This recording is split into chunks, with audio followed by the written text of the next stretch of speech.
National Broadcasting System presents...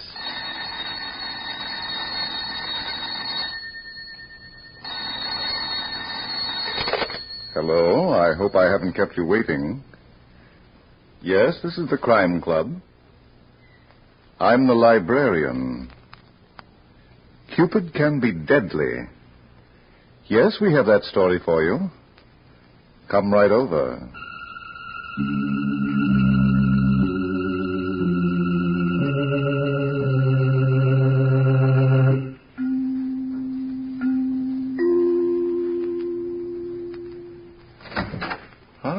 You're here. Good. Take the easy chair by the window. Comfortable? The manuscript is on this shelf. Here it is. Cupid Can Be Deadly. The very unusual story of a dream that was made of the stuff that killed. Let's look at it under the reading lamp. The house in the hills of Westchester was big and rambling, like a medieval castle. And it was owned by the beautiful and temperamental Linda Barry, the celebrated actress. It was late Saturday night, and Paul Palmer, a Broadway columnist and one of the weekend guests, came quickly down the stairs. And as he made the right-angle turn toward the library, he met Professor Caldwell, a psychologist, and another one of the guests. Oh, excuse me, Mr. Palmer. I didn't hear you coming. I'll walk on my toes. Have you seen Toby? Toby? Miss Randolph. Oh, yes. No, I haven't seen her in quite a while. Where can that girl be? Have you looked in her room? Just now. Well, I'm going out for a drive with Sam Winslow. That phony private detective? I'll look around outside if I should see Miss Yeah, Randolph. tell her about me. Well, of course. In the meantime, you might ask Miss Barry. Where is she? In the library. Now, if you don't mind. I don't. Well, thank you. I asked Mr. Winslow to be ready in 10 minutes. It's almost that now. Well, good luck, Mr. Palmer. Why don't I stay home for a change? Paul. Linda, have you seen... Yes? What's the idea of the gun? You'll find out. Ah, the lady's mad. You've got no idea how mad, honey. You're sizzling. Don't be clever. I can't help it. Give me the gun. No. Give it to me. There, you can sizzle without it. You had no right to do that, Paul. Oh, it's done. Shall we go before an arbitration board? You Tito peeper. Oh, a big one for my column. Linda Barry slaps a guest in her own house. And who was that guest? Your Broadway reporter. That ought to make me the toast of the world. You can go home now, anytime you want. Wait a minute. I haven't got time. We'll give it to you. Who was going to get that bullet? Take your hand off that door, Paul. Was it going to be your manager and half a heartthrob, Wally Brooks? Paul? Ah, then it was for the other half a heartthrob, Sam Winslow. No. You'll have to suck me again, honey. You're not leaving this room until... Oh, the lady's smiling. Oh, you're such a fool. Don't tell the guys in the other papers. That bullet was for your girlfriend, Toby Randolph.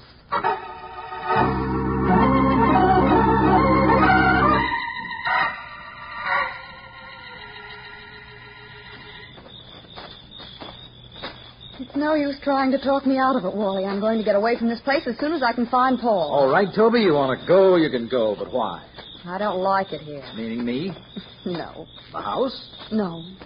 Professor Caldwell's been lecturing you about the mine. He doesn't bother me, Wally. Then it must be on account of Sam Winslow. Well... That no good four-fluxer, he's not the reason, Wally. Oh? I can handle him. Say, you're not running away from Linda, are you? I am. But why? I don't like the way she creeps up on me. That's too bad, honey. Huh? See what I mean? Walking in the garden, arm in arm, for a rosy picture. What's this all about, Linda? I'll bet you couldn't find such a beautiful setting anywhere. Even the moon is perfect tonight. What on earth are you talking about? Excuse me, Wally. I'm not sticking around to find out. You're sticking around, Toby. Hey. And you're going to find out how I really feel about you. Go of my hair. Linda. You're not going to leave this place alive. Let go of her, Linda. You keep out of this, Wally. Get her out of my hair. She's killing me. I said let go of her, Linda. Let go. You're breaking my fingers. I'll break them, Linda, if you don't get your hands off. All right. Let go of me. Now. Thanks, Wally.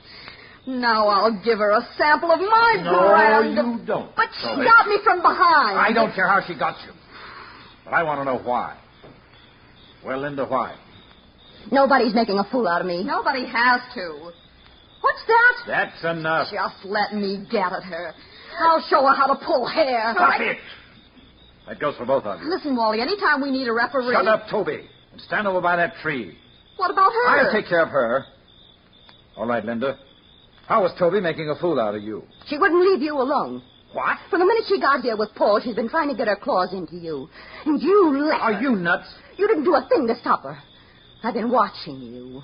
Both of you. You are nuts. It took you a long time to find out, Wally. Shut up, Toby, and stay that way until I got this thing settled. Now, Linda, since when do I have to sign the book every time I look at another girl? If you only look. There's nothing between Toby and me. She's got Paul, and for what I know, she's completely satisfied. Am I right, Toby? You're right. Yeah. But you are not completely satisfied with me, Linda, are you? I never said I was. Well, you never had to. We've been engaged for exactly 1 year. How many protégés have you had in that year? Don't be low, dear. 5. And now it's that cheap, chiseling Sam Winslow, a private detective, the worst of the lot. I like to help people. Sure, but why are they always men? Coincidence. Oh, cut it out, will you? You're not talking to someone behind a bib. Darling, I didn't know you were jealous. I'm not. I've never said a thing to you. Third party here. Can we wait? No, I don't care who's listening. I'm fed up and I'm... Yes? Yes, and you can get yourself another manager, too. The less I see of you, the better. You're raving. We'll see about that. Come on, Toby. Let's find Paul and get out of here. I'm on our way. Just a minute, Wally. You're not walking out on me. Save your breath. I said you're not, dear. Listen. When there's any air to be given, I give it. And, Wally, I'm not giving you the air yet. You don't seem to get the idea, Linda. I happen to like you, darling.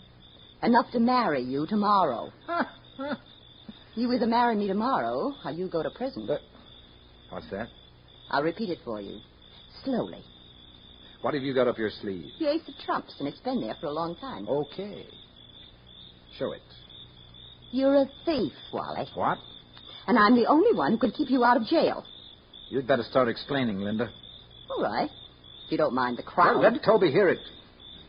You've been forging my name to checks. Have I? $70,000 worth. You know my signature, and you've been doing a perfect job. Where are those checks? You'll see them in court. I see them now. Hey. Where are they, Linda? Oh, stop it. You're twisting my arm. Come on, baby. Produce. You'll never get them, Wally. You can kill me, but you'll never get those checks.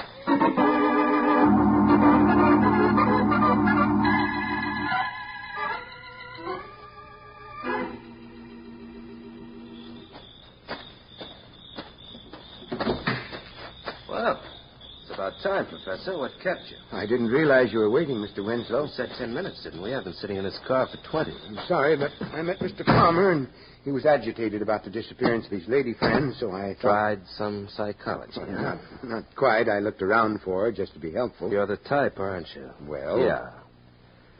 Okay, let's go for that drive. Mr. Winslow, would you mind if we didn't? What's the idea? It's rather late, and I can talk to you here just as well. Okay. It's about... Well, I think you know. Me and Linda. Yes. You don't approve.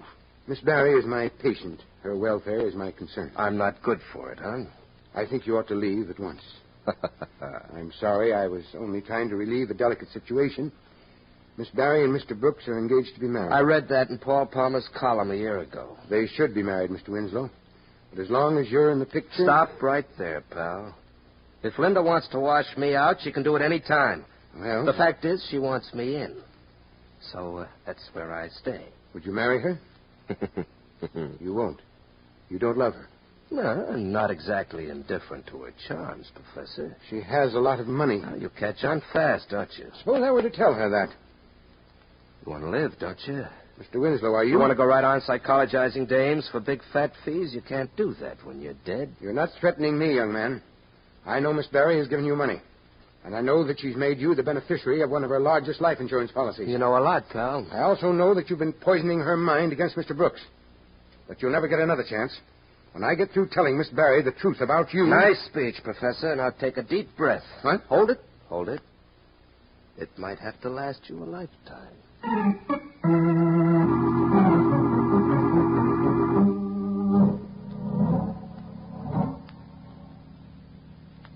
Here's your room, Toby. Good night. I'll see you in the morning. Paul, I don't know why I listened to you. After what Linda said and did to me tonight. She's a crackpot, but she's loaded with material. At least 2 columns out of 1 weekend. All right.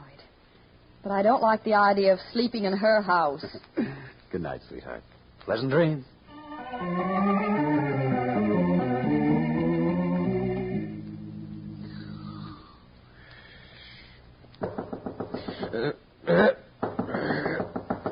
Who's there?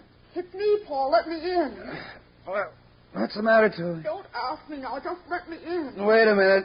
I'll get in my bathroom. Would you please hurry? I'm doing the best I can. Even getting into a bathrobe takes time. All right. Oh, Paul, darling. What's the matter? I had the most awful dream. What? I dreamed I was Cupid riding a black horse. Toby, do you realize it's only 5 o'clock in the I morning? couldn't sleep a wink after that. Every time I closed my eyes, there was that black horse. And Linda. Oh, my aching It life. was terrible. I was sitting on the horse, and I kept shooting arrows into her heart. Yeah. Poisoned arrows. Every time I took one out of the quiver, I dipped it into a bottle of cyanide that was tied around the horse's neck. Go back to bed, sugar. What you need is some sleep. But I can't. Darling. Paul, you've got to help me. Let's go down to the living room. But, honey, why? That's where the dream took place. You expect to find a black horse down there? I don't know what I expect to find. But if you don't come with me... Get that look out of your eyes, Angel. Paul, I'm desperate. I've never been so upset before. Now, take my arm, Cupid. We're off to catch a dream. I wouldn't bother you ordinarily. Sometimes I wish you would. Hunting we will go. Hunting we will go. Watch your step the stairs. Thanks. If I could only be as calm as you. My arm would feel fine. Hmm? You're digging your nails into it, and it's not even responsible for your dreams. I'm sorry. I'll bet you are. But I am. You never liked this arm anyway. Now tell me the truth. Paul, that light Where? under the living room door. Okay. So you're crazy about my arm. Stay here. Oh, Do you want to get knocked down by a horse? going with you. Good Lord. Linda, on the floor, with an arrow in her chest.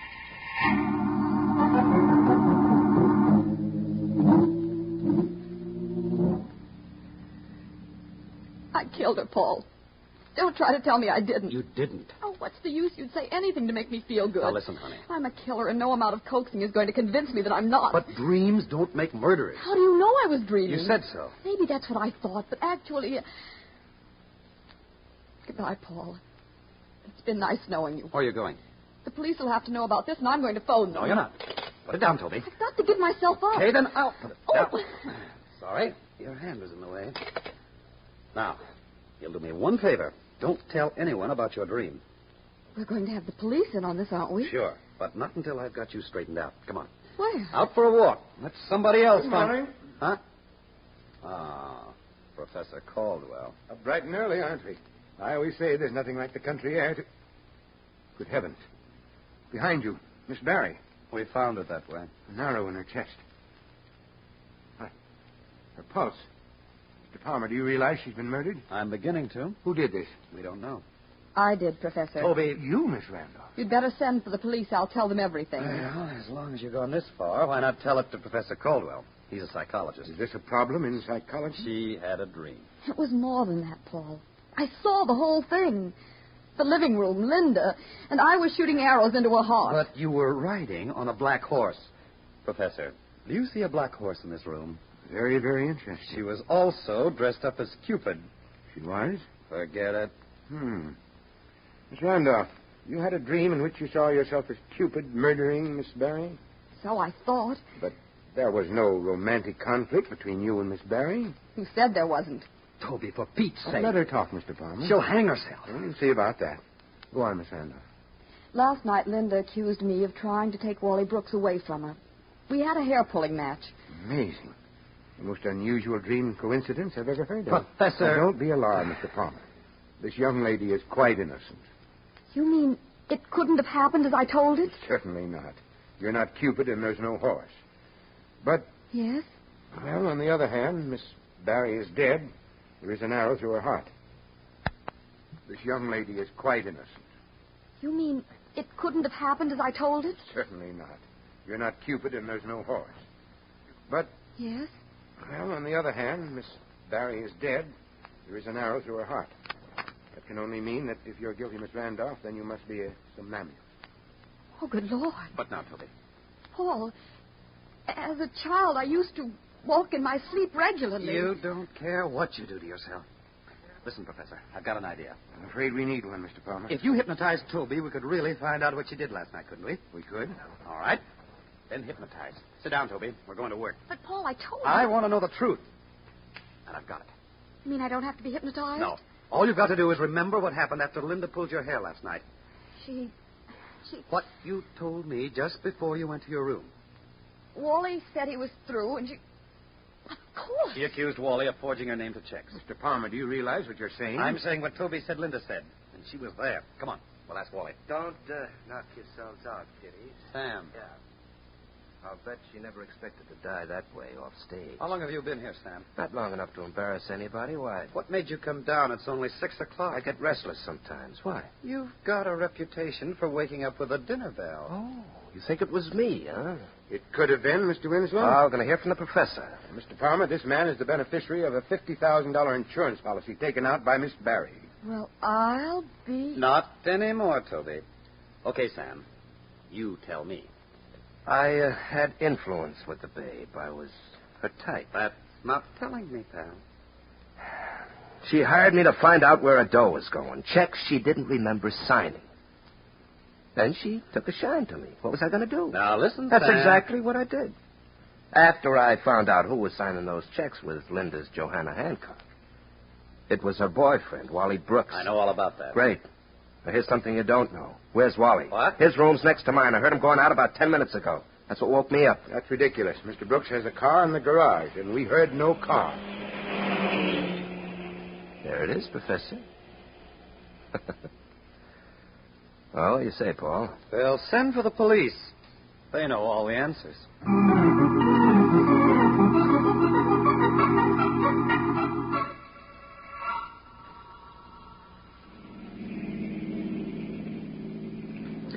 Oh, well. How about some breakfast, Toby? No, thanks, Paul. It'll be an hour before we hit New York, and Oh, look.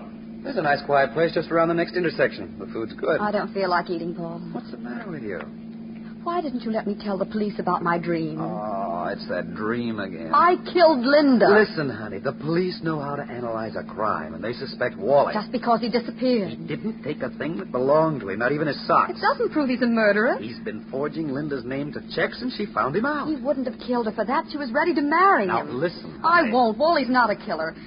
And I don't believe he was ever a thief. But the police found the checks. Oh, what's the use?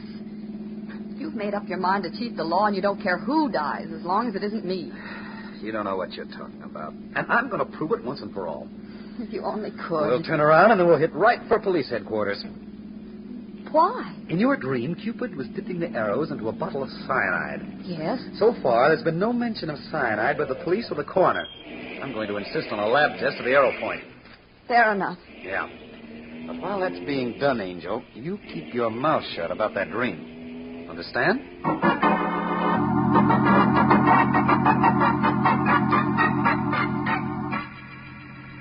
That's a very unusual request, Mr. Palmer. I'm an unusual guy, Captain. Yeah? You read my column? Sometimes. And you want to know how I work. I do a thorough job on everything and everybody. Yeah? Captain, it wouldn't take much of your time to do a lab test on that arrow. Please. Why should you be interested, Miss Randolph? Well, you see... Frankly, I don't. Paul, I'm going to tell him. Toby. I can't live with it anymore. I've got to talk. You've done too much already. Let's get out of here. Now, wait a minute. She's got to talk, and I'm here to listen. Go ahead, lady. I think I killed Linda Barry. Uh-huh. Paul and Professor Caldwell have been trying to tell me I couldn't have done it. But I know differently. Sure. Here's a pencil and some paper. You write it down. Nothing doing, Captain. Now, you stay out of this, Mr. Palmer. But you don't understand. You can't take a confession from her. You wait outside. Oh, for Pete's sake, why don't you listen? Outside, mister. All right. But you'll never convict her. She claims there was cyanide on the tip of the arrow. There was. What? Here's the coroner's report. You want to read it? Good Lord, but she only dreamed about it. Now, listen, you. If you make one more attempt to influence this lady, I've got to use that phone. Are you getting out of here? Yes, but let me call Professor Caldwell, the psychologist. He's an expert on dreams. Call him from the other room. Okay. But hold up that confession until he gets here, will you? The other room, mister. Now, here's the door. Come on. Thanks for the assist, Captain. I never would have made it without your help.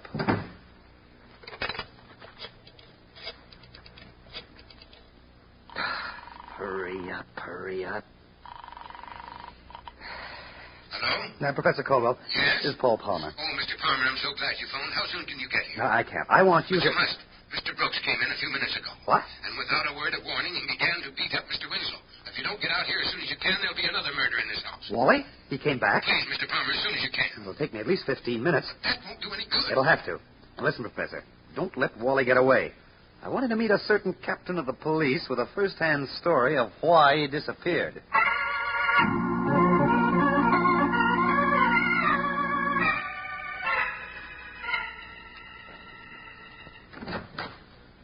Is that you, Mr. Palmer? It's me, Professor. Where's Wally? You said you'd be here in 15 minutes. It's more than half an hour since you I called. had a flat. Where's Wally Brooks? We took him up to his room about a half an hour ago. You took him up. He means we dragged him up. Sam, what are you doing on your feet? But, Professor, you It told was me... phenomenal, Mr. Palmer. I went back to the living room after I spoke to you, and there was... I couldn't believe it. Yeah, I was standing, and Wally wasn't. But I thought that So it seemed, pal. He took me by surprise, but all I had to get over was one punch. And when that was settled... Okay. Let's go up and have a talk with him. If he's conscious. Ah, Sam, don't flatter yourself. You don't hit that hard. My pal. Not by any stretch of the imagination. Professor, would you say that Sam is human? Definitely not. A species of two-legged animal. If I had my way, I'd... Which you haven't. Okay, we'll settle this later. Listen, Wally. Hey. What do you know? The guy came to. Not so as you can notice it. Well, we left him on the bed. If he didn't come to, how'd he get in that chair? Come here, Professor. What seems to be wrong, Mr. Palmer? Check him. I've got an idea he's dead. Dead. Mr. Winslow. Now, don't look at me. I couldn't have killed him with one punch. I don't hit that hard. He is dead, Mr. Palmer. Now, wait a minute. Shut up, Sam. How can a guy tell without a stethoscope?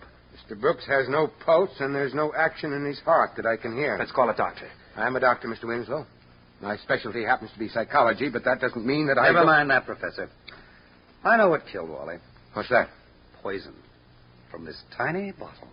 Bottle? But I don't see it. He's clutching it in his hand, and he's got a grip on it I can't break. Leave him alone, pal. The guy committed suicide. I want the cops to find that bottle in his hand. But I've got to know whether it contains cyanide.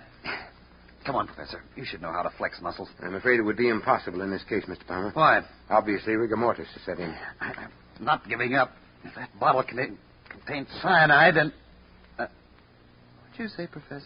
Rigor mortis, Mr. Palmer. The rigidity of the muscles that occurs after death. Yeah. Sam, close that door. What's the idea? Close it. I want to ask the professor a few questions with no way out. Okay. Got me guessing, pal. Mr. Palmer, what is the meaning of this? I'll let you know, Professor. Sam, get on that phone. Call the Medical Society of New York. What? Don't look so dumb. Ask them if they got a member by the name of Professor Caldwell. What's your name, Professor? You're very clever, Mr. Palmer. It's about time. But it didn't take you long to get that gun out of your pocket, did it? Does it matter? Why did you kill Linda?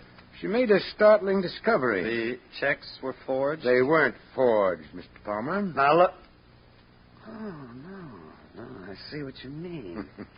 She signed them herself while she was under your influence. Hey, what goes with this guy? An electric chair, Sam. He's a phony psychologist, and Linda was one of his patients. Each time she came to his office, he got her just in the right mood to be hypnotized. Then he'd tell her to write a check and sign it. They were all made out to cash, weren't they, Professor? Of course. And she cast them for me while she was in that right mood. But why did you kill her? I told you. Can't you figure it out, pal? She accused Wally. I suppose she had the guy arrested. You think DAs are dumb? No. They investigate everybody. And what do they find out? This guy's a phony doctor. Yeah. Remind me to like you the next time we meet. Thanks. Now, Professor, about Toby. You hypnotized her, too, and you induced her to have that dream. Why? The young lady was a perfect subject after her quarrel with Miss Barry. But how did you get to her? I took her to the door of the room, and I saw her go in. She came out later. The poor child was very disturbed. Naturally, she needed attention. Dirty hypocrite. Take it easy, Paul. It's done. Yeah. You changed your mind about Toby, Professor, when Wally disappeared. When he came back, you set him up as the perfect suicide. It's quite simple. Such an easy way out. No trial, no investigation. The suspect committed suicide. Q-E-D. Q-E-D. Well, Yeah. So that's why you tried to get rid of me, Professor. I think I'll go now, gentlemen. You didn't want a private detective around while you were fixing a murder and a frame-up. Goodbye, Mr. Winslow. You even tried to put the framer on me. You know, Professor, that makes me mad. Really? Would you like me to put you out of your misery? I'm standing here by the door, Professor. If you want to get out, you'll have to come through me. You insist on being a fool, don't you? No, Professor. Mr. Palmer. Present. You shouldn't have forgotten about me, not even for a minute. Bad psychology. Paul, I'll take the gun. I'll take it, Sam. One more twist. It's all mine. Now, Professor. I have nothing to say to you, Mr. Palmer. He doesn't like me, Sam. Oh, I'm sick about it. You think I ought to kill myself? You're a hard nut to crack, chum. Okay, you take one arm and I'll take the other. We'll give this guy a lift down to police headquarters that won't be exactly psychological.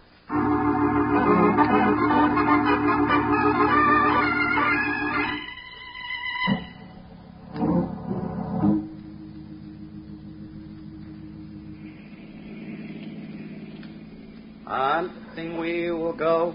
Hunting we will Paul? go. Yeah? Yes, Toby? How did you decide that Professor Caldwell was the murderer? He said rigor mortis. Yes, that's what you told me before, but how did you really decide? Wally couldn't have been dead more than half an hour. Rigor mortis takes from 6 to 8 hours to set in. Any doctor knows that. Any real doctor. But what made Wally so rigid? Hypnotism. Did you ever see people hypnotized? Several times, but of course. Their bodies become so rigid they couldn't even be bent. There you have it. Thanks, I don't want it. Death doesn't relax those muscles. They stay that way. I still don't want it. You're hard to please, young lady. What do you want? Would you really like to know? Sure. I want something to eat. I'm hungry.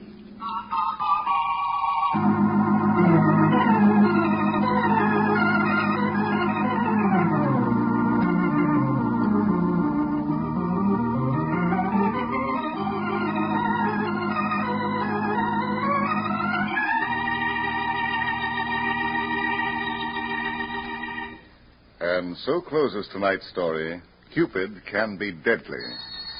Stedman Coles wrote the radio script. Roger Bauer produced and directed. Sidney Smith played the part of Paul Palmer. Virginia Dwyer was Toby Randolph. Cameron Prudhomme was Professor Caldwell. Helen Shields played Linda Barry. Larry Haynes was Sam Winslow. And Shirling Oliver was heard as Wally Brooks. Oh, I beg your pardon. Hello. I hope I haven't kept you waiting. Yes, this is a crime club. I'm the librarian. Next week? I'm sorry, we won't be here next week. No, this is the last program in the current series. Yes, we're sorry, too. Of course there'll be something here next week. Racket Smashers. Yes. At the same time and over most of these same stations. You'll be listening? Fine. I'll tell them to look for you.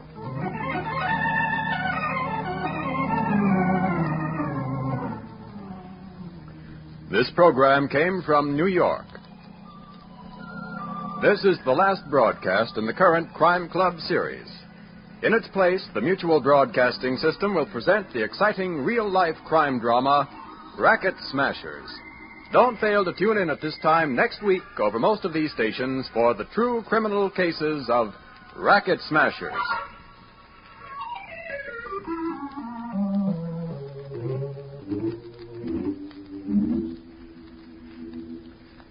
Stay tuned now for another mutual favorite, Quiet Please, which follows in just a moment. This is the world's largest network, serving more than 450 radio stations, the Mutual Broadcasting System.